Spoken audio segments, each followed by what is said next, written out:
കൊള്ളക്കാരുടെ സർക്കാരാണ് പിണറായി സർക്കാർ എന്ന് ശബരിമല സ്വർണ്ണക്കൊള്ളയിലൂടെ അടിവരയിട്ടുവെന്ന് പ്രതിപക്ഷ നേതാവ് വി.ഡി. സതീശൻ.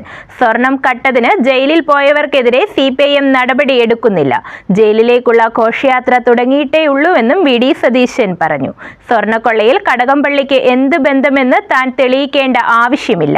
ഉണ്ണികൃഷ്ണൻ പോറ്റിയെ അയച്ചത് കടകംപള്ളി സുരേന്ദ്രനാണ്. ബന്ധമുണ്ടായിരുന്നുവെന്ന് തെളിവ് ഹാജരാക്കാം. തെളിവുകൾ പത്മകുമാറിന്റെയും വാസുവിന്റെയും കയ്യിലുണ്ട്. സ്വർണം കട്ടത് പൊളിറ്റിക്കൽ തീരുമാനമാണെന്നും അദ്ദേഹം പറഞ്ഞു. തീർച്ചയായും ശബരിമലയിൽ നടന്ന ഈ സ്വർണ്ണക്കൊള്ള അത് ഈ തെരഞ്ഞെടുപ്പിലെ ഏറ്റവും പ്രധാന വിഷയമാകും, ഒരു സംശയം വേണ്ട. കാരണം അതിന്റെ പുറകിൽ ഒരു CPM ഗൂഢാലോചന നടന്നിട്ടുണ്ട്. ഇതിന്റെ അകത്ത് പങ്കാളികളായ ആളുകളെ ഇപ്പോഴും CPM സംരക്ഷിക്കുകയാണ്.